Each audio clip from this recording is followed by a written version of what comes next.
So, we will be starting with chapter 2. I hope this PDF screen is visible to everyone. Yes? Yes, sir. Okay. So, in chapter 1, we are done with few of the important topics. जैसे यहाँ पे दिया है projects क्या रहेंगे, non routine activity क्या हो सकते हैं, रूटीन एक्टिविटी क्या हो सकते हैं, मेन प्रॉब्लम कहाँ पे आ सकते हैं. बहुत बार हम लोगों को लैक ऑफ विजिबिलिटी मिलता है कोई स्पेसिफिक प्रोजेक्ट्स में, जहाँ पे क्लियरली हम लोगों को पता नहीं चलता है कि आपको वो प्रोजेक्ट रिक्वायर्ड है या नहीं है. जैसे हम लोगों ने लास्ट टाइम समझा था कि whether you need a customise software और अ स्टैंडर्ड हम लोग कस्टम वे में इंस्टॉल कर सकते हैं. सो ये हम लोगों को कभी कभी पता नहीं होता है. एक्जैक्टली सिमिलर वे यहाँ पे हम लोग ऐसे ही सर्टन पॉइंट्स पे बात करेंगे. हम लोग के पास दूसरे कौन से ऐसे पॉइंट्स या ऑप्शंस हो सकते हैं. तो प्रोजेक्ट इवेल्युएट करने का मतलब है चेक करना, और उसके साथ में प्रोग्राम मैनेजमेंट. अब यहाँ पे ये आपके मेन टॉपिक्स है जो सिलेबस वाइज क्या क्या टॉपिक्स दिए हैं वो दिए है. आपका जो चैप्टर स्टार्ट होता है वो यहाँ से होता है बिजनेस केस. अब उसमें बिजनेस केस में सबसे पहले आपको यहाँ पे मिलता है one word, that is feasibility study. अब before we start with this feasibility study I want you to just revise SY में हम लोगों ने एसई में जो फिजिबिलिटी स्टडी पढ़ा था वो. Okay, so here we have feasibility study. अब विल जस्ट रिवाइज कि एसई में आपने क्या पढ़ा था. जस्ट रिमेंबर वन थिंग कि एसई का जो कंसेप्ट है वो सेम यहाँ पे ओवरलैप होता है, उसी को हम लोग थोड़ा और एडवांस वे में पढ़ेंगे. So I want you all to just note it down जो मैं एसई में से अभी आपको बताने वाला हूँ. दिस इज वन डायग्राम जो आपने एसई में पढ़ा था. ये डायग्राम को हम लोग यहाँ पे अपडेट करेंगे एज पर आर रिक्वायरमेंट. आगे के जो टॉपिक्स है इसमें हम लोग इसको यूज करेंगे. नाउ यहाँ पे आपको क्या बोला है, रिक्वायरमेंट्स इंजीनियरिंग प्रोसेस. रिक्वायरमेंट्स मतलब रिक्वायरमेंट्स आपके एग्जैक्ट सॉफ्टवेयर के करंट रिक्वायरमेंट्स क्या है, उसमें हम लोग कितने रिक्वायरमेंट्स जो है उसके लिए आपको एक कस्टमाइज सॉफ्टवेयर की ज़रूरत नहीं होगा या फिर हम लोग एक स्टैंडर्ड सॉफ्टवेयर को कस्टमाइज वे में इंस्टॉल करके यूज़ कर सकते हैं, या फिर अलग से एक कस्टम सॉफ्टवेयर बनाना ही पड़ेगा. ये सब टेक्निकल पॉइंट्स पे हम लोग बात करते हैं. तो SDLC software development life cycle या आप वाटरफॉल मॉडल फर्स्ट पकड़ लो, उसमें जो सबसे फर्स्ट जो फेज या सबसे फर्स्ट जो पॉइंट होता है ना वो हम लोग का फिजिबिलिटी स्टडी होता है. गाइस PDF विजिबल है ना सबको? यस TY यस सर, लेकिन थोड़ा बहुत बीच बीच में गायब हो रहा है.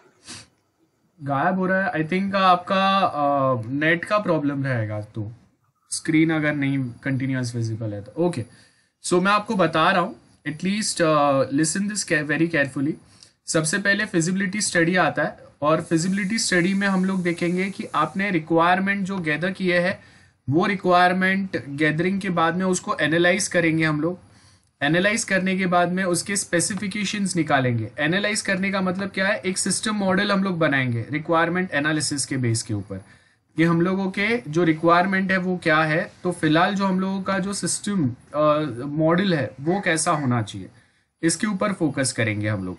रिक्वायरमेंट स्पेसिफिकेशंस के अंदर हम लोग यूजर रिक्वायरमेंट और सिस्टम मतलब आप जो सॉफ्टवेयर बनाने वाले हो उसके लिए क्या टेक्नोलॉजी लगेगा, कितने ह्यूमन रिसोर्स लगेगा, ये सब पॉइंट्स पे बात करेंगे. और लास्ट में वापस अगर आप देखेंगे तो रिक्वायरमेंट वैलिडेशन होता है. वैलिडेट करने का मतलब है कि वापस हम लोग वेरीफाई करते जाएंगे, वैलिडेट करते जाएंगे कि वो requirement up to the mark है कि नहीं और यूजर के रिक्वायरमेंट से मैच हो रहा है कि नहीं. ये हम लोग का एक पॉइंट हो गया. This is one diagram. I hope this diagram is visible to everyone. I want you to just draw this diagram, जिसको हम लोग आगे वापस अपने SPM के दूसरे टॉपिक्स में भी फोकस करेंगे सेकेंड चैप्टर में. Everyone draw this diagram fast. ये SY वाला पार्ट हम लोगों ने यहाँ पे एक बार देख लिया, रिवाइज कर लिया. उसमें जो जो पॉइंट्स थे उसको एक बार हम लोग वापस देख लेंगे जहाँ जहाँ पे वापस ज़रूरत पड़ेगी. बट फॉर नाउ यहाँ पे हम लोग देखेंगे अगेन टाइप्स, जो हम लोग फिजिबिलिटी स्टडी के टाइप्स बोलते हैं. This are the 3 types.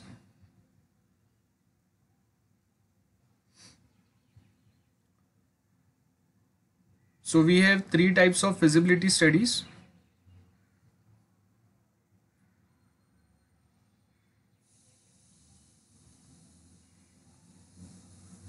और इसको अभी हम लोग थोड़ा कुछ जितना रिक्वायर्ड है वो पॉइंट ऑफ व्यू से देखेंगे.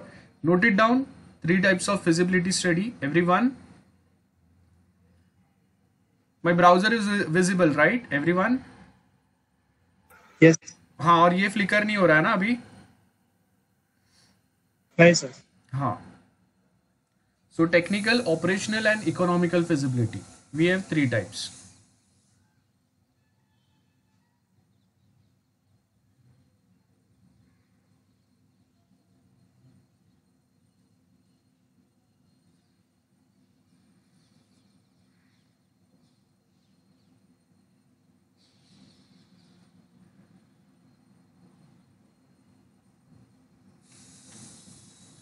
Okay, now first is technical feasibility. Let's see यहाँ पे कुछ दिया है क्या? हाँ, technical feasibility. What we mean by technical feasibility? अगर मैं इसको थोड़ा सा zoom out कर दूँ, हाँ, as you can see in technical feasibility we have this points available. कितना अवेलेबल हार्डवेयर? टेक्निकल फिजिबिलिटी मतलब टेक्निकली क्या क्या चीजें आपको रिक्वायर्ड होगा. That's it, nothing more difficult. So available hardware, computer के साथ क्या कॉन्फ़िगरेशन होगा उसका, मतलब आप जो सॉफ्टवेयर बनाने वाले हो वो सॉफ्टवेयर को क्या लेवल का उसमें कॉन्फ़िगरेशन रिक्वायर्ड होगा. बिकॉज इट डजंट हैपन कि आपने एक सॉफ्टवेयर बनाना स्टार्ट तो कर दिया, लेकिन वो सॉफ्टवेयर जो टाइप के मशीन्स या जो कॉन्फ़िगरेशंस के मशीन्स पे वो रन होना चाहिए वो कॉन्फ़िगरेशन के मशीन्स ही आपके पास नहीं है, या वो अपडेटेड ऑपरेटिंग सिस्टम आपके पास नहीं है. Suppose we all are working on Windows XP और आप जो सॉफ्टवेयर बना रहे हो उसके लिए भी रिक्वायर्ड विंडोज 10.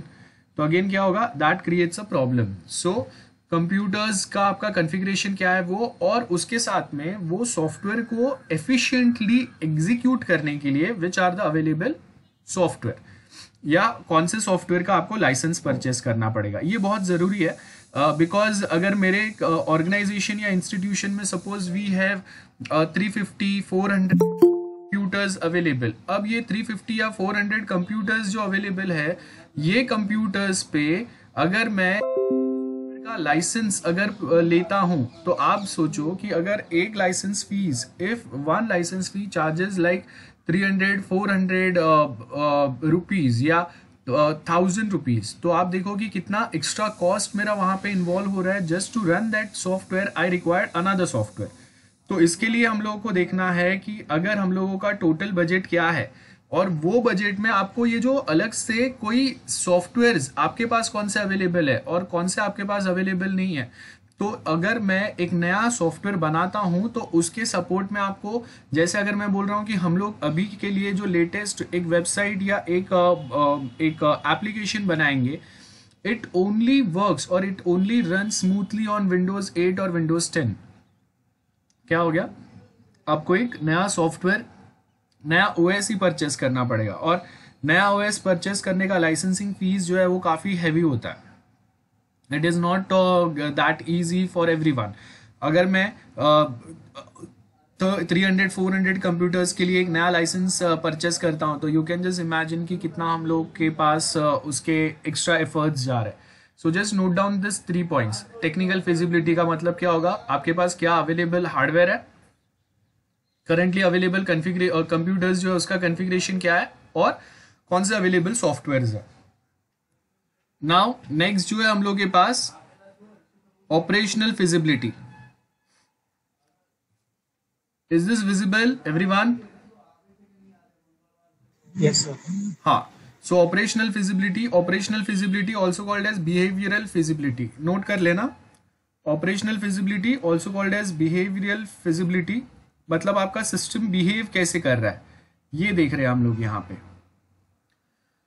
तो फर्स्ट अगर आप देखेंगे क्या बोला है, फर्स्ट पॉइंट क्या बोल रहा है? It finds out whether there is any direct और indirect resistance from user. Operational, अभी ये जो आप सॉफ्टवेयर बनाएंगे इसको ऑपरेट कौन करेगा? यूजर करेगा. तो हम लोग देखेंगे कि यूजर इससे कंफर्टेबल है कि नहीं.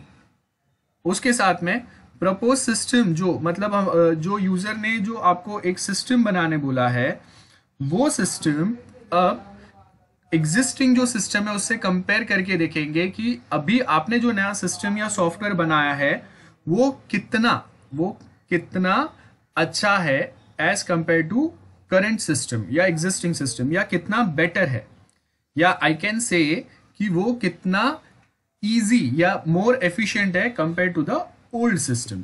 ये हम लोग यहाँ पे देखेंगे। देन उसके आगे नेक्स्ट अगर हम लोग देखेंगे, नेक्स्ट आपको पॉइंट क्या बोल रहा है, find out whether the user और customer of the system requires extra training और नॉट। ये भी बहुत जरूरी है, बिकॉज आपने एक बहुत कोई नया सॉफ्टवेयर अगर बनाया है तो इट माइट पॉसिबल कि वो जो आप नया सॉफ्टवेयर बना रहे हो ना, वो नया सॉफ्टवेयर अलग से लेटेस्ट फीचर्स के साथ आ रहा है, और वो लेटेस्ट फीचर्स या वो टाइप के सॉफ्टवेयर यूज करने का आपके पास जो एम्प्लॉयज है उनको आदत नहीं है। तो क्या होगा, वो टाइम पे आपको बेसिकली यहां पे उनको अलग से ट्रेनिंग देना पड़ेगा। वो ट्रेनिंग के एफर्ट्स, उनका कॉस्टिंग, ये सब भी यहां पे ऐड होगा। उसके साथ में it finds out if any job reconstruction is required, मतलब आपको अलग से वापस कोई सर्वर हैंडल करने के लिए, ये टेक्निकल पोजीशंस या टेक्निकल सॉफ्टवेयर हैंडल करने के लिए वापस से एक्स्ट्रा कोई लोगों को वहां पे अपॉइंट करना पड़ेगा क्या, ये भी देखेंगे। Feeling of customers as well as users, ये भी देखेंगे हम लोग कि नया सॉफ्टवेयर के बाद उनका फीलिंग क्या है, उनको क्या लग रहा है कि हाँ ये कितना बेटर हो सकता है या नहीं हो रहा है। System should provide right and accurate information to users और customer at right place as well as at right time. So देखो ये आपका लिंक है, ये मैं आपके साथ शेयर करूंगा, तो ये जो भी मैं पढ़ा रहा हूं एक बार वापस आप यहां से पढ़ लेना, बिकॉज ये इंपॉर्टेंट है। तो ये आपका ऑपरेशनल फिजिबिलिटी हो गया। 3 टाइप के फिजिबिलिटी होता है। फर्स्ट था हम लोगों का technical feasibility, second is operational feasibility, now third जो है इकोनॉमिकल फिजिबिलिटी। सो इकोनॉमिकल फिजिबिलिटी जो है वो क्या होता है, मैं एक बार कमेंट सेक्शन में ये पोस्ट कर देता हूं लिंक, आप लोग देख लेना। चैटिंग वाला जो सेक्शन है इसमें मैंने पेस्ट कर दी है जो करा रहा हूं। सो देखो अभी यहाँ पे क्या बोल रहा है, इकोनॉमिकल फिजिबिलिटी। तो इकोनॉमिकल फिजिबिलिटी में बेसिकली क्या पॉइंट्स पे डिस्कशन हो रहा है कि टोटल कॉस्ट क्या है, और जितना हम लोग टोटल कॉस्ट इन्वेस्ट करेंगे उसके सामने आपके पास टोटल बेनिफिट्स आपको कितने मिल रहे हैं। अब यहाँ पे कॉस्टिंग जो है ना वो 2 टाइप के होते हैं, वन टाइम कॉस्ट होता है और रिकरिंग कॉस्ट होता है। मतलब वन टाइम कॉस्ट मतलब वन टाइम डेवलपमेंट के लिए आपको कितना 5 लाख 10 लाख इन्वेस्ट करना पड़ेगा वो, और through out the life time of that software आपको उसके मेंटेनेंस के ऊपर, उसमें कुछ एडिशन डिलीशन करने के लिए वापस जो आपको उसमें इन्वेस्टमेंट लगेगा, मेंटेनेंस कॉस्ट, वो कितना होगा, ये हम लोग यहाँ पे देखेंगे। तो फर्स्ट क्या बोला है, one time cost involve feasibility study cost कितना होगा ये देखना है।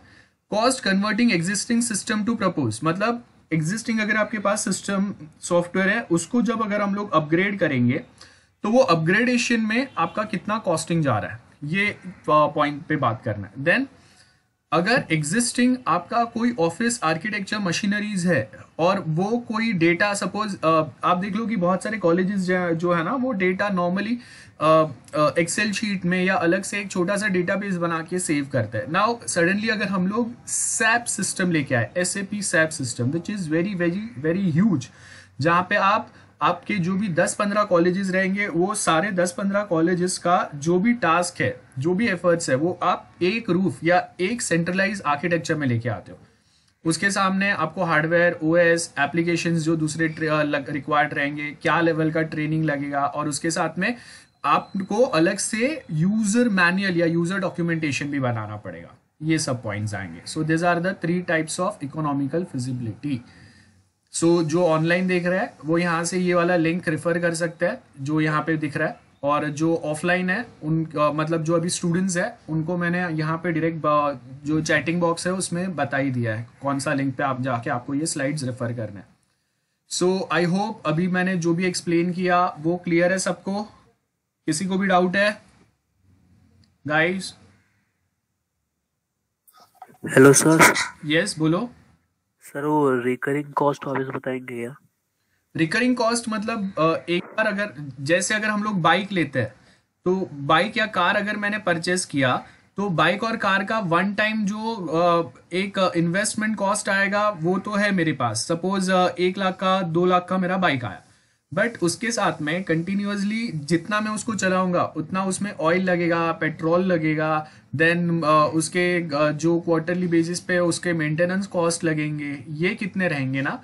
उसके साथ में अगर मैं बाइक ले रहा हूँ तो मुझे अगर बहुत अच्छा बाइक है तो वहाँ पे एक हेलमेट लगेगा, मुझे उसके साथ एक अच्छा सा जैकेट लगेगा अगर बहुत अच्छा बाइक है तो ये सारे फैक्टर्स के ऊपर हम लोग फोकस करके चेक करते हैं कि ओके अब कितना होगा। I hope it is clear. Yes sir. हाँ, तो वो रिकरिंग कॉस्ट है कि आप एक बार तो वो बना तो देते हो लेकिन उसके बाद उसके मेंटेनेंस में और बाकी सारे फैक्टर्स में आपका और इन्वेस्टमेंट कितना एक्स्ट्रा जा रहा है। बिकॉज ऐसा नहीं होना चाहिए कि आपने यही सोचा कि हाँ वन टाइम मेरा ये इतना इन्वेस्टमेंट कॉस्ट जा रहा है, लेकिन हाँ उसके बाद उसके आगे आपके कितने एफर्ट्स लग रहे हैं इसके ऊपर भी फोकस होना चाहिए। ओके, सो यहाँ पे देखेंगे अगर फिजिबिलिटी स्टडी जो एसवाई में एसी में हम लोगों ने डायग्राम पढ़ा था वो मैंने आपको एक बार रिवाइज करा दिया है। अगर नहीं याद है तो एसी के नोट्स मैंने अपने टेलीग्राम चैनल के ऊपर ऑलरेडी शेयर किए, तो आप यहाँ से ये जो नोट्स के नीचे जो यहाँ पे लिंक है यहाँ से जाके वो एसी के नोट्स रेफर कर सकते हो। वहाँ से फिजिबिलिटी वाला सिर्फ एक टॉपिक पढ़ लो। जो स्लाइड्स मैंने शेयर किए उसमें जो 3 स्लाइड्स हम लोगों ने डिस्कस किए बस वो 3 स्लाइड्स ही आपको याद रखना है। ओके, तो फिजिबिलिटी स्टडी बेसिकली हम लोग 3 टाइप के फिजिबिलिटी स्टडी करेंगे, technical, economical and third one is guys operational. Okay, yes, operational. So operational में हम लोग देखेंगे कि आपको और क्या क्या ऑपरेशन में क्या क्या चीज़ों की रिक्वायरमेंट रहेगी। तो इसके बेस के ऊपर हम लोग डिसाइड करते हैं कि अगर हम लोग कोई एक नया सॉफ्टवेयर परचेस कर रहे हैं तो वो कितना लॉजिकल या टेक्निकल है और वो कितना बेटर हो सकता है हम लोग के इंस्टीट्यूशन या ऑर्गेनाइजेशन के लिए। ओके, सो फिजिबिलिटी स्टडी, बिजनेस केस यहाँ पे बता रहे हैं, justification of starting the project ये भी यहाँ पे आएगा बिकॉज हम लोगों ने 3 वे में उसको जस्टिफाई करने का ट्राई किया है कि टेक्निकली हम लोग के पास क्या हार्डवेयर सॉफ्टवेयर क्या कॉन्फ़िगरेशन है उसके हिसाब से जो नया सॉफ्टवेयर है वो हम लोग के लिए सूटेबल होगा कि नहीं। Economical feasibility, one time costing कितना है और लाइफ टाइम उसके मेंटेनेंस के लिए अगर मुझे अलग से उसमें अगर सर्वर मेंटेन करना पड़ रहा है तो सर्वर हैंडल करने के लिए अलग से जो एक बंदा बिठाना पड़ेगा उसका कॉस्टिंग कितना जा रहा है, ये सब वहाँ पे हम लोग इंक्लूड करते जाएंगे, काउंट करते जाएंगे। और उसके आगे क्या बोला है, benefits of the project will exceed the development, implementation and operational cost, should show that benefits of the project will exceed development, implementation and operational cost. तो यहाँ पे ये भी देखना है हम लोगों को कि हम लोगों का कॉस्टिंग क्या है, वो एक्सीड हो रहा है कि with in that limit it stage. और उसके आगे बिजनेस रिस्क क्या है, बिजनेस रिस्क, अब ये भी एक बहुत इंपॉर्टेंट पॉइंट है, बिजनेस रिस्क कितना हो सकता है, क्या हो सकता है। बहुत बार ऐसे होता है कि हम लोग कोई एक सॉफ्टवेयर बना तो देते हैं, उसमें हम लोगों का अच्छा खासा इन्वेस्टमेंट भी हो गया, अब वो जो सॉफ्टवेयर है वो जो आपके कस्टमर्स है या जो आपके एम्प्लॉयज है they are resisting to use that software, तो जो भी उसमें इन्वेस्टमेंट हुआ है ना वो इन्वेस्टमेंट अब वो रिस्क पे आ गया।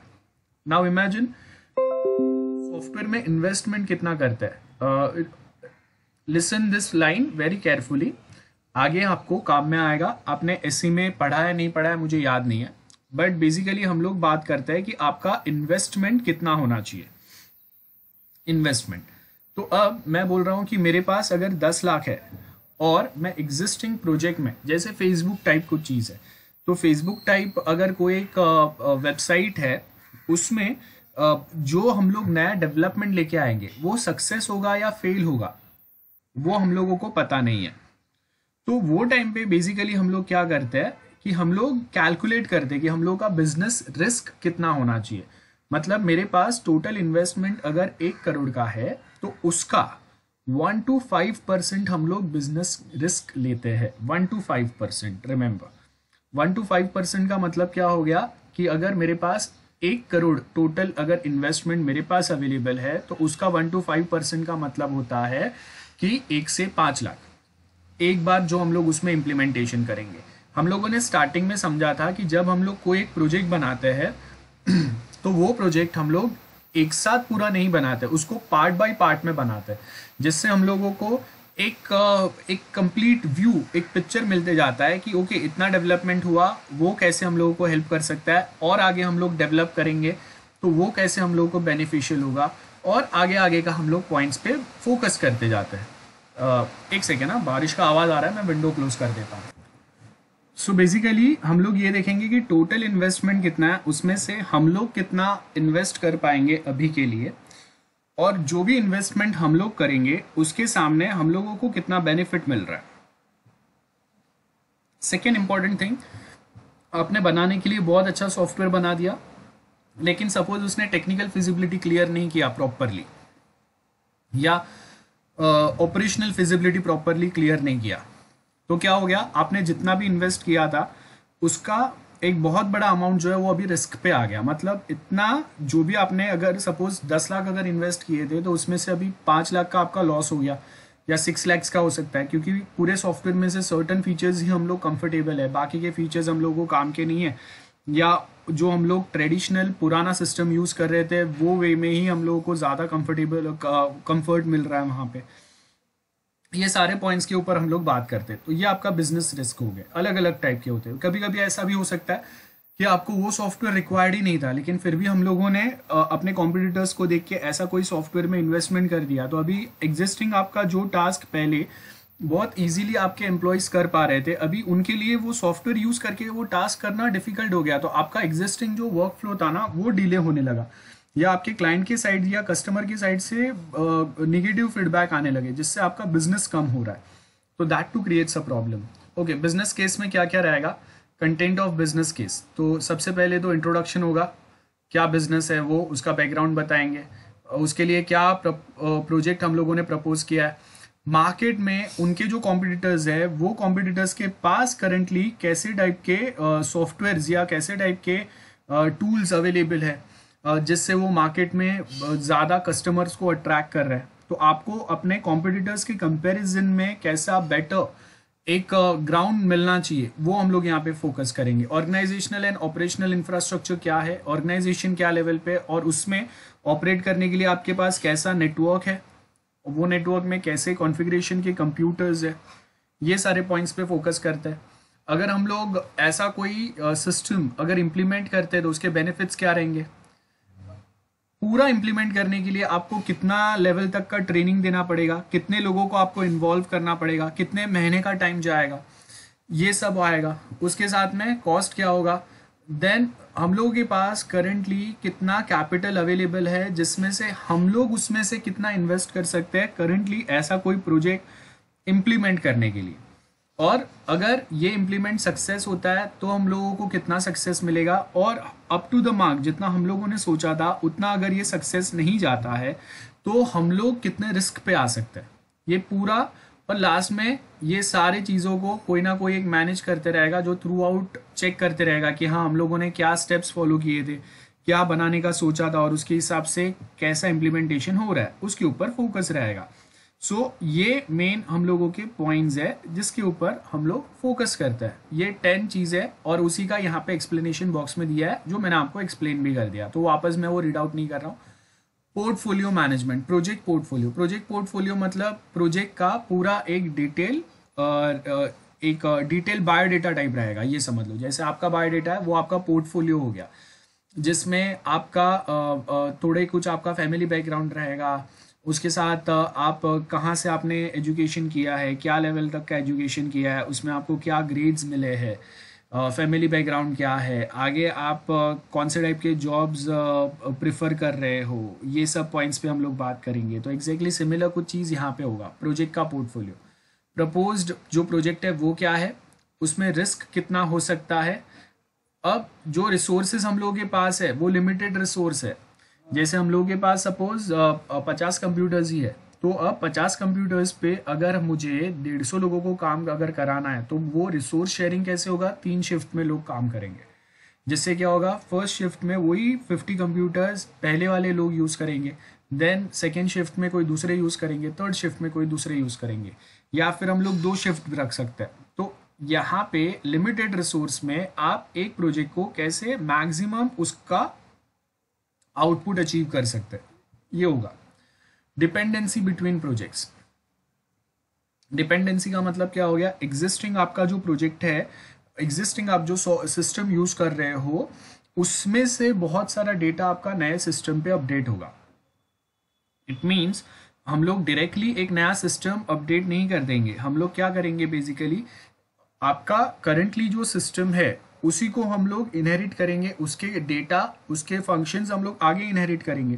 तो जब अगर हम लोग उसके डेटा या फंक्शंस आगे इनहेरिट कर रहे हैं तो वो टाइम पे डिपेंडेंसी बहुत ज़्यादा बढ़ जाता है। मतलब आपका एग्जिस्टिंग सिस्टम में से डेटा फैच आउट होना चाहिए या आपका डेटाबेस सर्वर में से डेटा फैच आउट होकर हम लोगों के नए सर्वर पे आएगा। उसके साथ में बहुत बार ऐसे होता है कि एक ही प्रोजेक्ट में मल्टीपल जो हम लोग के मॉड्यूल्स होते हैं वो मॉड्यूल्स में सिमिलर फंक्शंस जो होते हैं ना वो वापस वापस वहां पे आते हैं।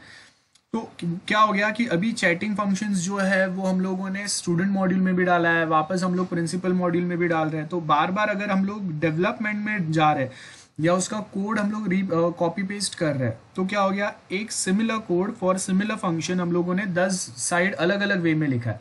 तो आपका प्रोजेक्ट जो है ना वो अननेसेसरीली बल्कि हो गया। आपका प्रोजेक्ट जितना शॉर्ट एंड क्रिस्पी रहेगा उतना उसका मेंटेनेंस एफर्ट्स आपको कम लगेंगे। अगर उसमें कोई एरर्स आते हैं तो वो सॉल्व करने में आपके जो एफर्ट्स लगते हैं वो भी कम लगेंगे।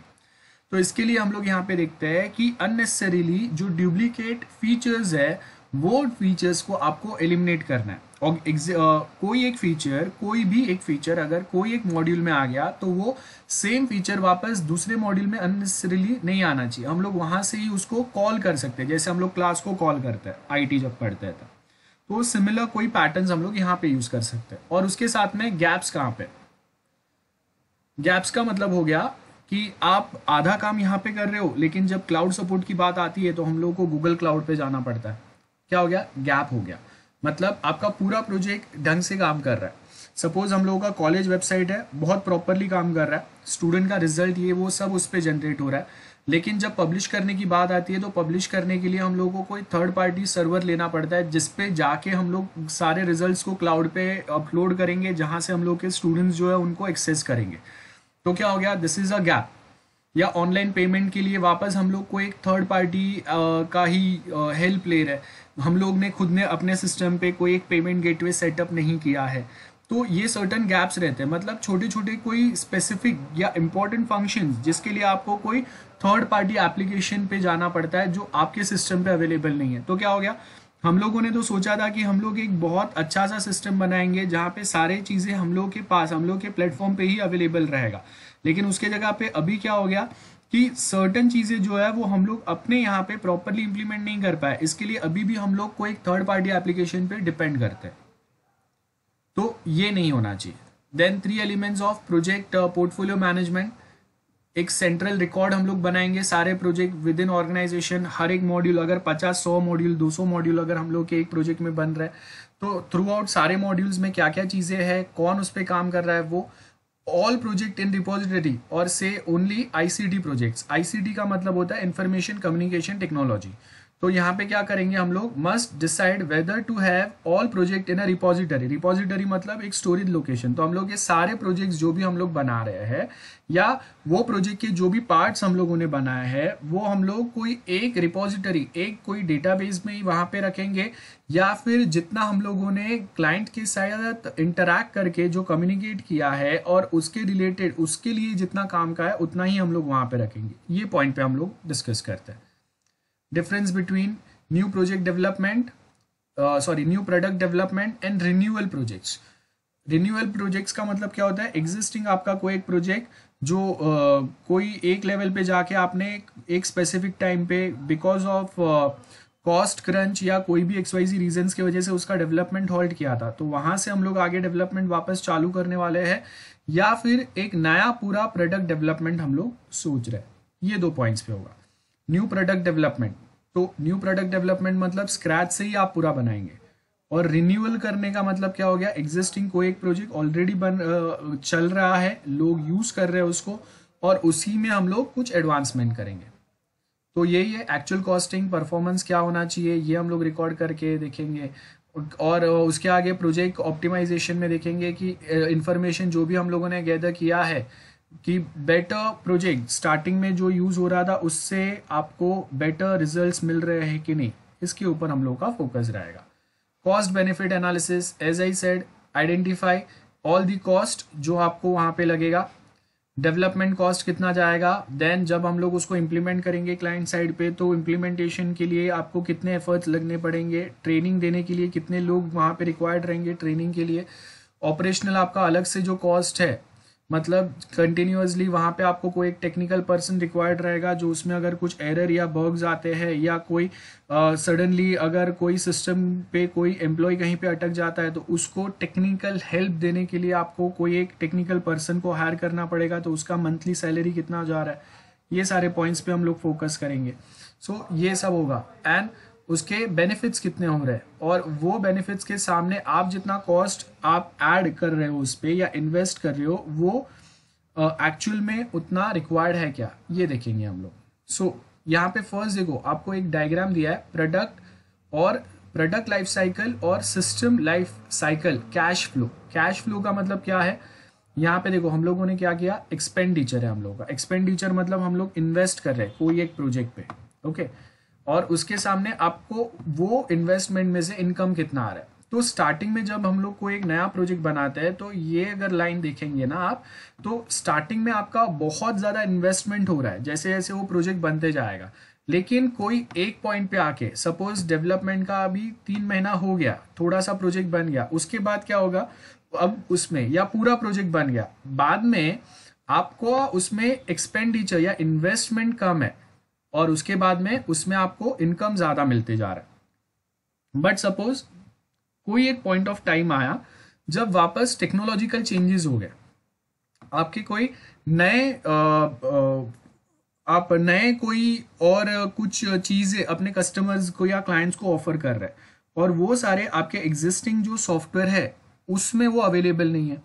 तो अब क्या हुआ, बहुत टाइम जब तक आपने वो एग्जिस्टिंग सॉफ्टवेयर यूज किया उसमें अपडेट नहीं किए, तो क्या हो गया, अभी के करंट ट्रेंड या करंट टेक्नोलॉजी के हिसाब से वो अभी मैच नहीं कर रहे, तो इसके लिए क्या होगा, बहुत बार जो आपके क्लाइंट्स है या कस्टमर्स है वो फिर देखेंगे कि आपके कॉम्पिटिटर्स उतने ही टाइम में कोई और बेटर फंक्शंस या फीचर्स प्रोवाइड कर रहे हैं, तो फिर क्या हो गया, टाइम टू टाइम आपको वापस थोड़ा थोड़ा उसमें इन्वेस्टमेंट करना पड़ेगा जिससे आपके एग्जिस्टिंग सॉफ्टवेयर जो है वो और बेटर बनते जाएगा।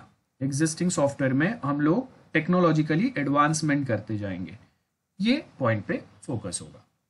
सो I hope this diagram is clear to everyone और उसी का एक्सप्लेनेशन आपको नीचे यहाँ पे दिया हुआ है। देन नेट प्रॉफिट आपका कितना हो सकता है, तो फर्स्ट वो ऊपर जो डायग्राम हम लोगों ने पढ़ा, स्टार्टिंग में तो आपने पूरा इन्वेस्ट किया, देखो यहाँ पे आपका पूरा इन्वेस्टमेंट है, ऊपर आपको कोई लाइन नहीं दिख रहा है इनकम का, मतलब स्टार्टिंग में आपका ओवरऑल पूरा इन्वेस्टमेंट हुआ है। देन फर्स्ट ईयर में आपने जो भी इन्वेस्टमेंट किया था, सपोज 1 लाख का इन्वेस्टमेंट किया, उसमें से आपको 10,000 रिटर्न मिले एज अ प्रॉफिट, उसके बाद और 10,000 मिले 2 साल में, 3 साल में और 10,000 मिले। अब 3 साल में आपका सॉफ्टवेयर या सिस्टम जो है वो इतना एफिशिएंट हो गया कि 4th ईयर में आपका जो रिटर्न था वो डबल हो गया। तो आप देखो 4 साल में आपको ये 10, 10, 10 और 20 मतलब 50 रिटर्न हुए और 5th ईयर में आपके रिटर्न कितने मिले उस पे 1 लाख। तो 5th ईयर से आप देखो मैक्सिमम आपको बेनिफिट होना चालू हो गया। तो अब अगर हम लोग देखेंगे 5 साल में आपका रिटर्न ऑन इन्वेस्टमेंट कितना हुआ 50,000, बिकॉज ये फर्स्ट सेकेंड और थर्ड ईयर में 30,000 मिले, 4th ईयर में 20,000 मिले, तो ये 50,000 और ये 1 लाख, तो टोटल 1,50,000 हुआ। तो 5 साल में आपने स्टार्टिंग में जो 1 लाख इन्वेस्ट किया था, 5 साल के बाद आपको 1,50,000 मिल रहा है, मतलब 50% रिटर्न मिल रहा है और उसके साथ में आपके एफर्ट्स जो है वो अभी कम हो गए और उसके सामने आपके रिटर्न्स बहुत ज्यादा बढ़ गए। तो ये आपका नेट प्रॉफिट हो गया और वही सेम यहाँ पे दिया है। तो पे बैक पीरियड कितना हो गया, पे बैक पीरियड के लिए अगर हम लोग देखेंगे तो 5 साल का पे बैक पीरियड हो गया। क्यों, बिकॉज स्टार्टिंग का जो आपका ईयर था जब आपने डेवलपमेंट चालू किया वो टाइम पे तो आपका सिर्फ कैश फ्लो गया है, रिटर्न कुछ भी नहीं आया। फर्स्ट ईयर में आपका रिटर्न कितना आया, 10,000 रिटर्न आया, मतलब अभी आपका जो बाकी है जितना इन्वेस्ट किया वो 90,000 बाकी है, फिर और 10,000 आया तो 80,000 बचा। सेम वे हम लोग यहाँ पे देखेंगे तो 5th ईयर पे आपका टोटल जो रिटर्न है वो आके उसके ऊपर आपको प्रॉफिट हुआ। So I hope this is clear to everyone. Flicker नहीं हो रहा है, आई होप अभी just note down this formula, return on investment. Exam में आपको इसके ऊपर सम भी आता है, ये पूरा नोट कर लो। Return on investment ROI equation, so average annual profit आपका कितना है, उसके सामने डिवाइड बाय टोटल इन्वेस्टमेंट आपका कितना है, मल्टीप्लाई विद 100, तो आपको क्या मिलेगा, रिटर्न ऑन इन्वेस्टमेंट। तो हम लोगों ने क्या देखा, एवरेज एनुअल प्रॉफिट आपका 50,000 सपोज हो रहा है, डिवाइड बाय 5, तो पर ईयर आपका 10,000 प्रॉफिट हो रहा है। उसको अगर हम लोग रिटर्न ऑन इन्वेस्टमेंट पे अगर इक्वेशन में डालेंगे तो आपका रिटर्न ऑन इन्वेस्टमेंट 10% मिल रहा है। तो एग्जाम में बहुत बार ऐसे क्वेश्चंस आते हैं जो आपको याद रखने रहते हैं सिमिलर वे में, सिमिलर पैटर्न में। So now return on investment के बाद नेक्स्ट जो है वो है नेट प्रेजेंट वैल्यू। अभी यहाँ पे आपको क्या दिया है कि सपोज किसी ने आपको, अब यहाँ पे डॉलर, रुपीज या यूरो जो भी है वो जाने दो, वी कैन जस्ट इमेजिन कि अगर आपको 100 रुपया दिया है और इन 12 मंथ्स टाइम अगर ये 100 रुपया कितना होगा, सो अगर 100 रुपया आपको मिला है, अगर ये सेविंग अकाउंट में अगर हम लोग डालते हैं तो सेविंग अकाउंट में सपोज आपको 4-5% का रिटर्न मिलता है या उससे ज़्यादा जो भी है, तो उसके सामने अगर मैं एक सॉफ्टवेयर में इन्वेस्ट करता हूँ तो बैंक या म्यूचुअल फंड मुझे जो मैक्सिमम रिटर्न देता है, सपोज मैक्सिमम रिटर्न मुझे 8% का मिलता है, और यहाँ पे हम लोगों को सॉफ्टवेयर में जो भी हम लोगों ने इन्वेस्ट किया उस पर रिटर्न मिला 10%, that means this one is better. So if the interest rate was 10%, how much would you have to invest now to get 100 in a year time. मतलब अगर मेरा 100 रुपया है और वो 100 रुपये के सामने अगर और 100 रुपये का मुझे अगर प्रॉफिट करना है तो कितना टाइम लगेगा, ये देखेंगे। जैसे अगर 1 लाख हम लोगों ने इन्वेस्ट किया था तो वो पूरा हम लोगों का जो इन्वेस्टमेंट है वो पूरा 1 लाख वापस आने के लिए आपको कितना टाइम लग रहा है, और उसके ऊपर आपका एक्चुअल प्रॉफिट चालू होने को कितना टाइम लग रहा है, ये चीज़ों पे हम लोग फोकस करते हैं। तो वही आपको यहाँ पे दिया है कि नेट प्रेजेंट वैल्यू क्या है। अगर मैं बैंक में, म्यूचुअल फंड में या और कोई जो सेविंग पैटर्न या फैसिलिटी मेरे पास आज के टाइम पे अवेलेबल है, अगर डायरेक्टली इतना पैसा मैं उसमें ऐड कर देता हूँ तो वो टाइम पे मुझे रिटर्न ऑन इन्वेस्टमेंट कितना मिल रहा है, बिकॉज इट इज़ वर्थलेस कि अगर सपोज ऐसा हो रहा है कि मैंने इतना पैसा इन्वेस्ट तो किया लेकिन उसके सामने मुझे उतना प्रॉफिट नहीं मिल रहा है, और वही पैसा लेके अगर मैंने बैंक में रख दिया रहता था या म्यूचुअल फंड में डाला रहता था या कहीं पे शेयर्स लेके मैंने रखे रहते थे, तो उससे मुझे 5 to 6 टाइम्स ज़्यादा प्रॉफिट होता रहा। तो मैंने इतने एफर्ट्स डाले रिक्वायरमेंट गैदरिंग में, मेरे टीम के जो लोग हैं उनको मैंने वहाँ पे रखा, कंटिन्यूसली वो उसको मॉनिटर करते रहे, टेस्टिंग करते रहे, इतना हम लोगों ने 6-8 महीना बहुत मेहनत किया, उसके साथ में इतना पैसा हम लोगों ने इन्वेस्ट किया। इतना मेहनत के बाद में आपको बैंक से भी कम अगर रिटर्न मिलता है तो आपने जो भी इन्वेस्ट किया है, जो भी टाइप के प्रोजेक्ट्स पे, वो आपका इन्वेस्टमेंट जो है वो अबाउट टू फेल हो रहा है। ये पॉइंट पे फोकस करना है, वो है net present value. Discount factor, अब ये डिस्काउंट फैक्टर में बेसिकली हम लोग ज़्यादा चीज़ों पे वर्क नहीं करते हैं। यहाँ पे आपको एक फॉर्मूला दिया हुआ है जिसमें आर का मतलब होता है इंटरेस्ट रेट कितना मिल रहा है। सपोज मैं बोल रहा हूँ कि 10% जो भी हम लोग इन्वेस्ट कर रहे हैं उसके ऊपर 10% है, और उसके साथ में नंबर ऑफ ईयर्स कितने हैं, तो कितने साल में आपको 10% रिटर्न मिलना चालू हो रहा है, ये पॉइंट है। तो ये बहुत सिंपल से है, आप एक बार देख लेना, इतना कुछ डिफिकल्ट चीज़ें नहीं है। सो यहाँ पे आपको क्या बोला है, डिस्काउंट फैक्टर अगर हम लोग अप्लाई करेंगे तो क्या हो गया, 1 लाख का हम लोगों का इन्वेस्टमेंट किया है, तो डिस्काउंट फैक्टर स्टार्टिंग में आपके पास जो कैश फ्लो आ रहा है वो क्या है, 0 है, तो डिस्काउंट फैक्टर क्या हो गया, नथिंग, बराबर है। उसके बाद क्या हो गया, 10,000 आया आपके पास, तो आपका डिस्काउंट फैक्टर कितना हो गया, वो आया। उसके आगे फिर कितना मिला आपको, तो अभी कितना बचा है, ये कैलकुलेट करते जा रहे हैं ऊपर जो हम लोगों के पास इक्वेशन फॉर्मूला दिया है उसमें से। तो ये सिंपल सा एक छोटा सा प्रॉब्लम आपको दिया है।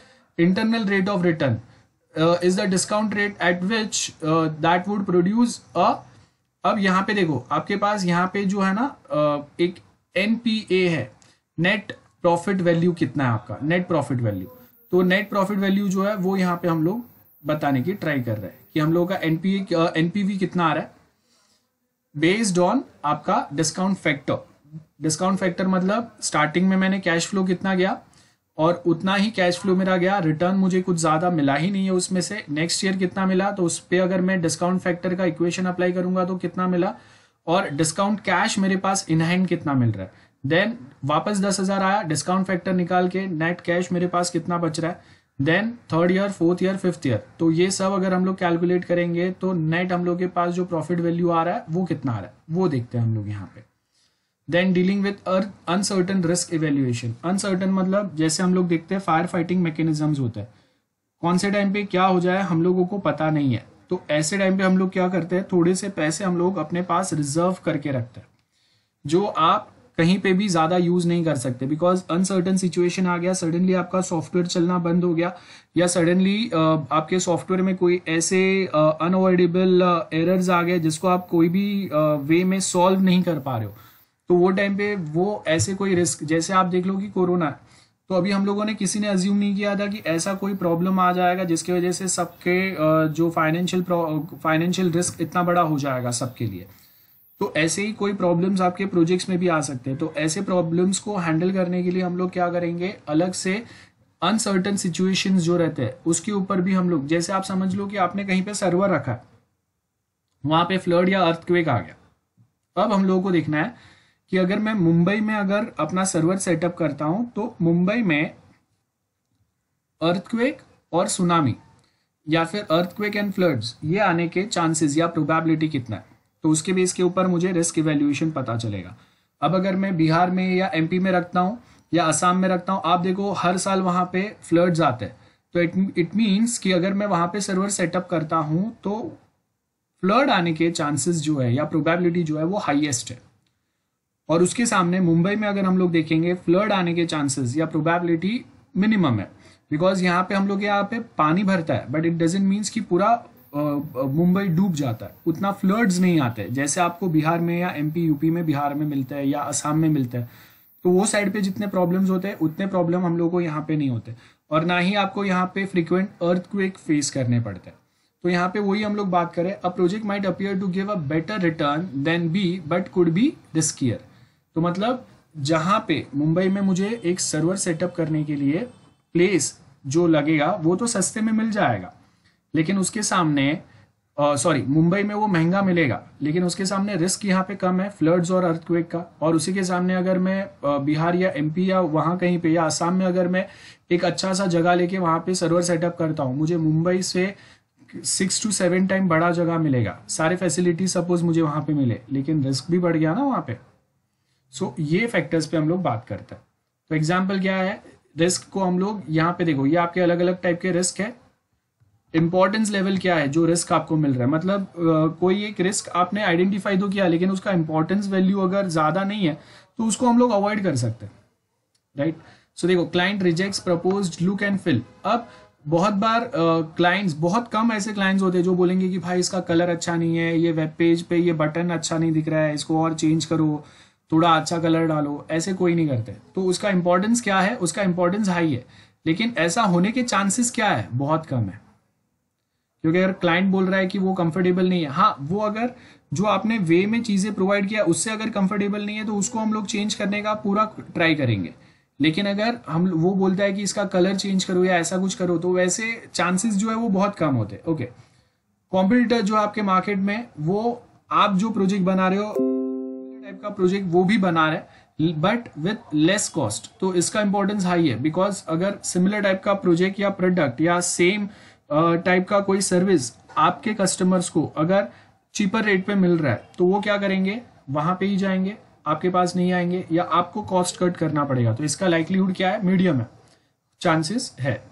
Warehouse unable to deal with increase demand. बहुत बार ये हो सकता है कि एक साथ बहुत ज्यादा डिमांड्स क्लाइंट साइड से आ रहा है, आपके पास इतने ह्यूमन रिसोर्स नहीं है, आपके पास इतने लोग नहीं है जो एक साथ इतने सारे रिक्वायरमेंट्स को फुलफिल कर सके, तो इसका इंपॉर्टेंस क्या है, एक साथ अगर बहुत सारे चेंजेस किए तो उसका इंपॉर्टेंस आपके पास हाई नहीं मीडियम रहेगा, बिकॉज जो भी रिक्वायरमेंट, बहुत सारे रिक्वायरमेंट अगर क्लाइंट ने दिए तो वो सारे एक साथ हम लोग नहीं बनाएंगे, उसमें से थोड़े कुछ हम लोग अभी के लिए बनाएंगे, थोड़े हम लोग आगे वाले नेक्स्ट फेज में रखेंगे या नेक्स्ट मंथ के लिए रखेंगे, तो उसका इंपॉर्टेंस आपके लिए मीडियम होगा, और लाइक्लीहुड कि इतने सारे रिक्वायरमेंट्स, डिमांड इतना ज्यादा बढ़ जाए वो लाइक्लीहुड कम है।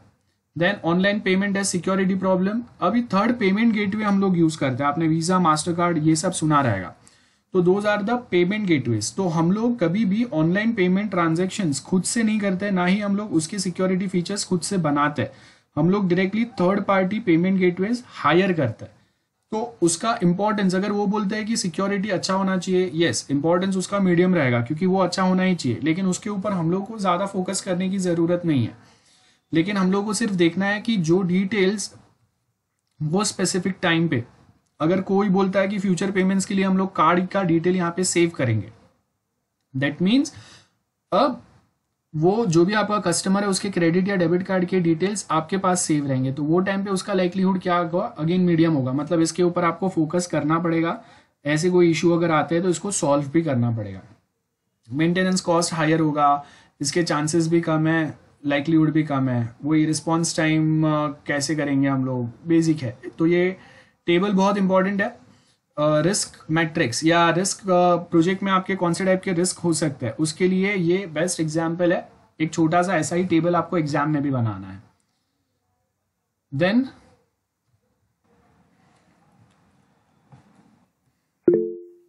अभी का जो टॉपिक है वो, उसमें हम लोग जो भी नोट्स में डायग्राम्स देख रहे हैं या जो टेबल्स देख रहे हैं हम लोग, वो टेबल्स और वो डायग्राम्स आपको एग्जाम में एज इट इज बनाना है to score good marks.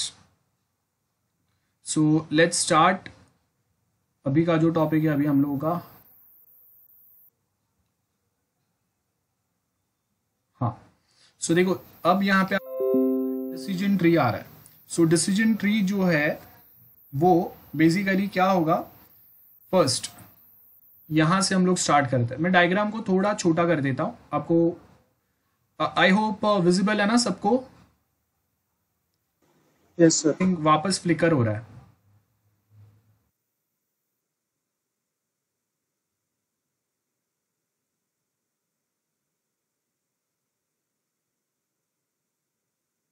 Okay so हाँ, सो अब फ्लिकरिंग बंद हो गया, फ्लिकर नहीं हो रहा है ना? Now we have decision here.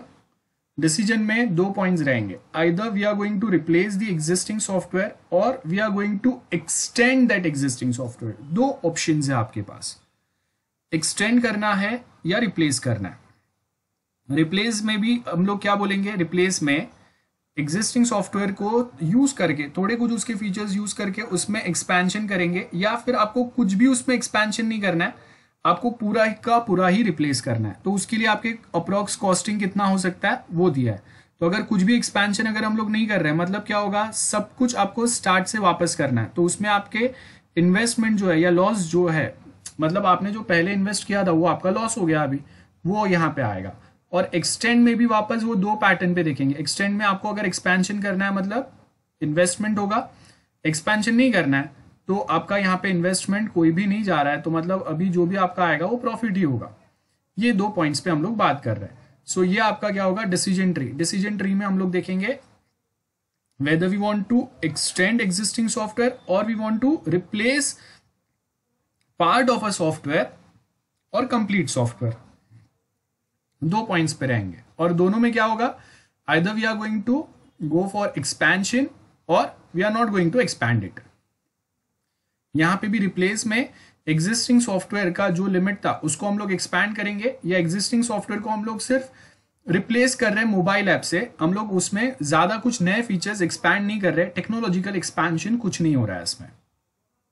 और ये उसका इलिस्ट्रेशन है जो मैंने आपको ऊपर एक्सप्लेन किया। Then program management, a group of projects that are managed in a coordinated way to gain benefits that would not be possible were the project to be managed independently। तो programme management, तो यहाँ पे हम लोग देखेंगे कि programme management कैसे होगा, कैसे बेटर वे में हो सकता है। ये एक जो साइंटिस्ट है उसने अपना एक स्टेटमेंट दिया हुआ है, ये आपको स्टेटमेंट याद रखने की ज़रूरत नहीं है, अगर याद रहता है दैट्स फाइन, नहीं याद रहता है डजेंट मैटर। प्रोग्राम मैनेजमेंट एक डेफिनेशन यहाँ पे आपको जो टेक्स्ट बुक में दिया है वो दिया है कि आपको प्रोग्राम मैनेजमेंट का मतलब कोऑर्डिनेट करना पड़ेगा सबको साथ में मिलके, तब जाके आप एक बेस्ट बेनिफिट उसमें से अचीव कर सकते हो। इन शॉर्ट ये है, अगर सब साथ में कोऑर्डिनेशन अगर नहीं होगा, इफ कोऑर्डिनेशन इज मिसिंग, तो बेनिफिट्स भी मिस हो जाएगा और वो टाइम पे एक्चुअल बेनिफिट्स अचीव करना या एक्चुअल सक्सेस लेना प्रोजेक्ट में वो पॉसिबल नहीं होगा। इन शॉर्ट ये बताने का ट्राई कर रहे हैं। तो प्रोग्राम्स आपके कौन से टाइप के हो सकते हैं, स्ट्रेटेजिक प्रोजेक्ट हो सका, प्रोग्राम्स हो सकता है, स्ट्रेटेजिक मतलब एक स्ट्रेटेजी बनाया हम लोगों ने।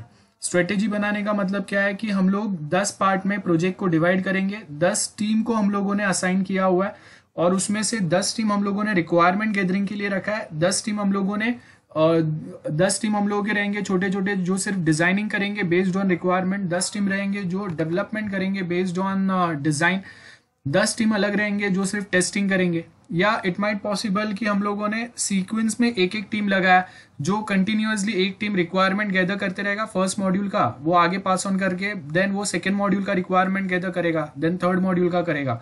और डिजाइनिंग टीम रहेगा जो कंटिन्यूअसली जो रिक्वायरमेंट गैदरिंग टीम के पास से आ रहा है उसके बेस के ऊपर अपने अलग अलग डिजाइन बनाते जाएंगे। तो एक कोई स्पेसिफिक स्ट्रेटेजी हम लोग बनाते हैं। Now remember, strategy always changes based on और टाइप ऑफ प्रोजेक्ट्स या टाइप्स ऑफ प्रोग्राम्स या types of software. As and when your type of software changes, strategy should also change. Starting में हम लोगों के जो पुराने जो हम लोगों के SDLCs होते थे, सॉफ्टवेयर डेवलपमेंट साइकिल्स होते थे, वो ज़्यादातर कभी कभी हम लोगों को उसमें ज़्यादा डिले होता था या फेलियर के चांसेस ज़्यादा रहते थे। उसका मेन रीज़न ये है कि हम लोग एक ट्रेडिशनल पैटर्न फॉलो करते थे। ट्रेडिशनल पैटर्न का मतलब है, जैसे आप देखो कि हम लोग वाटरफॉल या जो भी स्टार्टिंग के ट्रेडिशनल हम लोगों ने SDLC समझे है ना, वो सारे SDLCs ट्रेडिशनल वन मैं बोल रहा हूँ, स्टार्टिंग वाले बहुत ट्रेडिशनल वन। वो क्या बोलते हैं कि आप अगर कोई भी सॉफ्टवेयर बनाते हैं या कोई एक प्रोजेक्ट बनाते हैं तो उसमें अगर मेरे पास सपोज मेरे पास अगर 10 दिन का टाइम है तो उसमें से मैं 1.5 डे जो है वो रिक्वायरमेंट गैदरिंग पे डालूंगा, रिक्वायरमेंट गैदरिंग एनालिसिस 10 दिन में से। हाँ, अगर 10 दिन का टाइम है, देन 2 दिन का टाइम हम लोग डिजाइनिंग पे देंगे और 5 से 6 दिन का टाइम आपका, या 5 दिन पकड़ लो, आपका जो है वो जाएगा डेवलपमेंट पे। मतलब मैक्सिमम एफर्ट्स जो है ट्रेडिशनल आपके SDLCs वो मैक्सिमम एफर्ट्स डेवलपमेंट पे डालता है क्योंकि development is plays the most important role.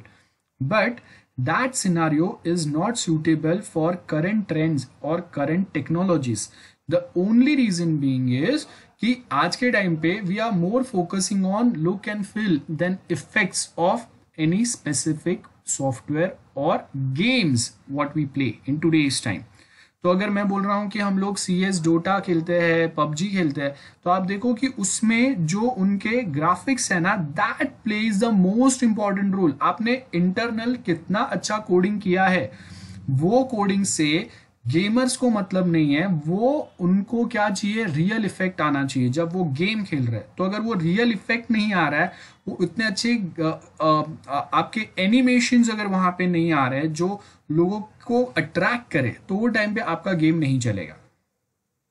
और इसी के लिए आप मोबाइल में एक छोटा सा वो कैंडी क्रश जैसा भी अगर कोई गेम अगर रहेगा ना आपके पास, तो उसमें भी आपको पता चलेगा कि टाइम टू टाइम वो अपने ग्राफिक्स को मॉडिफाई करते हैं और बेटर करते हैं और एनहांस करते हैं।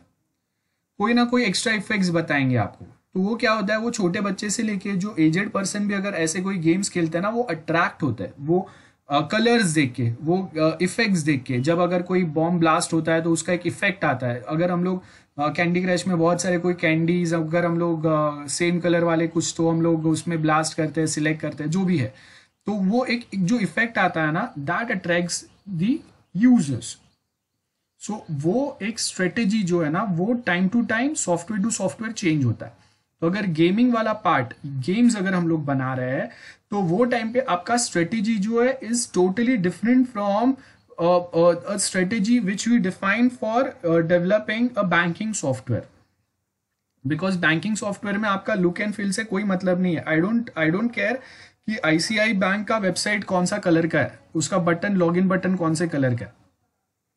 लॉगिन करूंगा तो कोई फटाके फूट रहे हैं क्या, ग्रीटिंग्स ऐसे एक स्टार के साथ में ऐसा कोई आके मुझे हैप्पी बर्थडे बोल रहा है क्या। I don't care about that. What we care is whenever we try to transfer money, ETF, NEFT, RTGS, IMPS, या अगर मैं डेबिट क्रेडिट कार्ड अगर एक्सेस करने की ट्राई कर रहा हूं, those functions should work. So when we talk about banking software या सम गवर्नमेंट वेबसाइट्स या कॉलेज वेबसाइट्स या रिजल्ट जनरेशन वेबसाइट्स जो है, they don't care about look and feel. What we care about is the functions, the core function should work properly. So वहां पे मेरा strategy क्या रहेगा, डेवलपमेंट के ऊपर ज्यादा फोकस रहेगा। And when we talk about the other way round that is games, तो वो टाइम पे मेरा फोकस जो है वो डिवाइडेड रहेगा both on development as well as designing. Now second अगर हम लोग देखेंगे तो business cycle programs. Business cycle मतलब टाइम टू टाइम आप क्या एक्सपेक्ट करते हैं कि आपका बिजनेस साइकिल, आपका जो करंट बिजनेस है वो कितना लेवल तक एक्सपैंड हो सकता है, उसमें और क्या चीजें आ सकते हैं। तो हम लोगों ने स्कोप रखा है क्या, एग्जिस्टिंग सॉफ्टवेयर को या टेक्नोलॉजी को हम लोग कितना एक्सपैंड कर सकते हैं। नाउ रिमेंबर, हम लोग भी मेन फोकस करते हैं कि आपका जो एग्जिस्टिंग टेक्नोलॉजी आप यूज कर रहे हैं वो टेक्नोलॉजी कितना फ्लेक्सिबल है। Remember, flexibility of that technology matters. Flexibility, anyone can you explain what we mean by flexibility of a technology? आपने सुना है कभी ये वर्ड? एनीवन?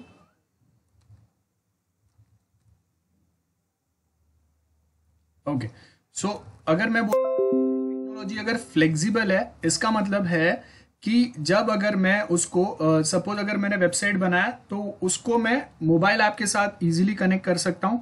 अगर मोबाइल ऐप है तो उसको मैं क्लाउड के साथ इजीली कर सकता हूं। उसके अंदर मैं अलग से बहुत इजीली मैं उसके अंदर और certain new advance technologies add कर सकता हूं। मैं एआई उसमें इंप्लीमेंट कर सकता हूं, मैं और सर्टन एक्स्ट्रा एफर्ट्स उसमें डाल सकता हूं। ये मेन आपके पॉइंट्स होंगे, that is what we mean by flexibility. तो अगर मैं बोलता हूं कि अगर हम लोग जावा में वेबसाइट बना रहे हैं तो वो आपको एक फ्लेक्सिबिलिटी देता है कि आपका आधा सॉफ्टवेयर अगर जावा में है, सर्टन फीचर्स अगर आपके एंड्रॉइड के, आप दोनों को कनेक्ट कर सकते हो। या फिर जावा में सर्टन चीजें मैंने बना के रखा है और उसके आगे सर्टन जो चीजें हैं ना वो मैं इंप्लीमेंट करने की ट्राई कर रहा हूँ, एआई या आईओटी बेस्ड कुछ चीजें कनेक्ट करने की ट्राई कर रहा हूँ, तो वहां पे भी वो पॉसिबल होगा। ये पॉइंट्स पे हम लोग फोकस करते हैं। Getting, that is what we mean by flexibility. तो जब अगर हम लोग बात करते हैं ना कि आप जो सॉफ्टवेयर यूज कर रहे हो उसका बिजनेस साइकिल प्रोग्राम क्या है, तो उसके ऊपर हम लोग ये देखेंगे कि फ्यूचर में आप और क्या चीजें एक्सपेक्ट कर सकते हैं अपने करंट बिजनेस में, और वो बिजनेस के बेस के ऊपर आपको करंट आगे अगर कोई टेक्नोलॉजिकल अपग्रेडेशन की जरूरत पड़ी तो क्या लेवल तक की वो अपग्रेडेशन की जरूरत पड़ सकती है, और वो टाइम पे हम लोग उसको कहाँ तक एक्सटेंड कर सकते हैं। ये सारे पॉइंट्स पे फोकस होगा।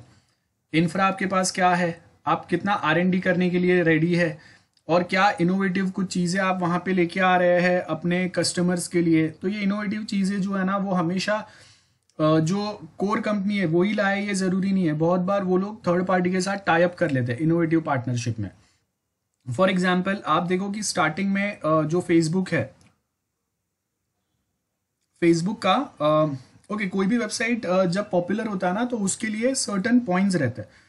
लाइक मैं बोलता हूँ कि नंबर ऑफ एक्टिव यूजर्स कितने हैं, या एक यूजर ऑन एन एवरेज कितना अपना टाइम स्पेंड करता है वो वेबसाइट पे, तो वो उसका एक एवरेज ड्यूरेशन रहता है।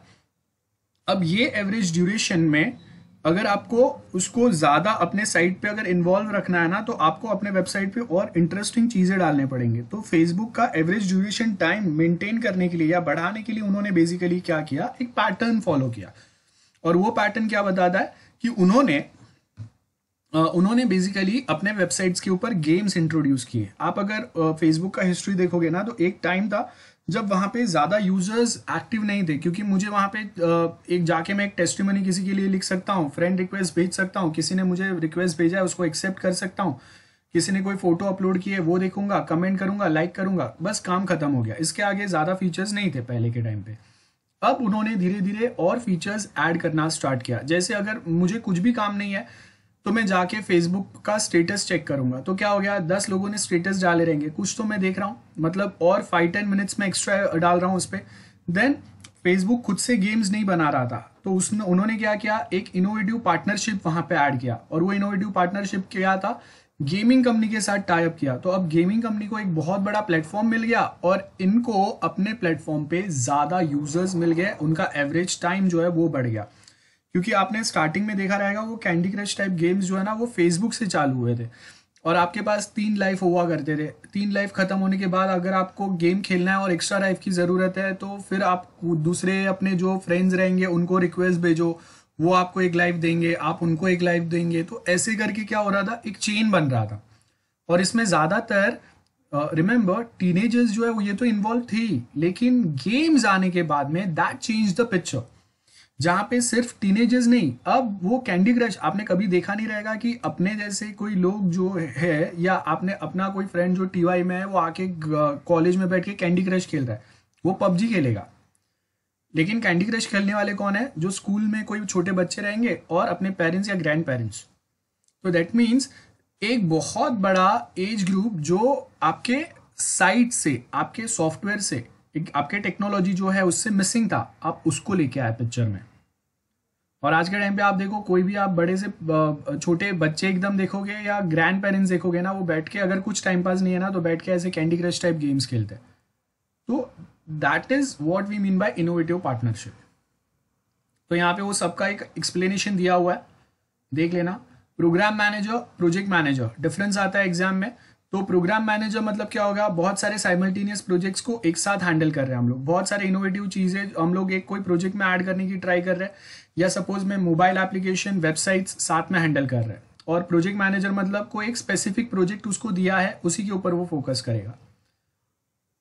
पर्सनल रिलेशन और स्किल रिसोर्सेज रहेंगे, इम्पर्सनल रिलेशनशिप रहेंगे, एंड विथ रिसोर्सेज मतलब कौन उसके साथ काम करेगा, उसमें कंटिन्यूअसली कौन कौन रहेंगे, किसके साथ वो क्या टास्क हैंडल करेगा, ये नहीं पता है, वो मिलने के बाद डिसाइड होता है। यहाँ पे क्या है, बहुत सारे प्रोजेक्ट साइमल्टेनियस हैंडल करते हैं, तो उनको पता रहता है कि कौन बेस्ट पर्सन है जिसको हम लोग अपने टीम में लेंगे, जिससे हम लोग के एफर्ट्स कम हो जाए और ज़्यादा फास्ट काम हो।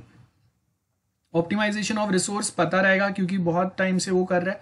यहाँ पे हम लोग क्या करेंगे, लिमिटेड रिसोर्स है तो हम लोग मिनिमाइजेशन पे ज़्यादा फोकस करेंगे। Project tends to be seen as similar. यहाँ पे क्या होगा, बहुत बार आपके पास यूनिक प्रोजेक्ट आ सकता है, तो यहाँ पे मुझे 10 वेबसाइट्स या 10 मोबाइल ऐप्स ही बनाने, बट यहाँ पे ऐसा भी हो सकता है कि मुझे अभी एक गेमिंग वेबसाइट बनाना है, एक गेमिंग साइट बनाना है, सडनली नेक्स्ट टाइम मुझे बैंकिंग साइट बनाना है, थर्ड प्रोजेक्ट मुझे कोई कॉलेज वेबसाइट बनाना है। तो क्या हो गया, हर बार आपको यूनिक प्रोजेक्ट्स मिलने के चांसेस ज़्यादा रहते हैं यहाँ पे, और उसका एक्सप्लेनेशन यहाँ पे दिया है। Next is strategic programs. So this is our strategic program वाला टॉपिक है। I am not starting with this topic for today, next lecture हम लोग ये स्टार्ट करेंगे। ओके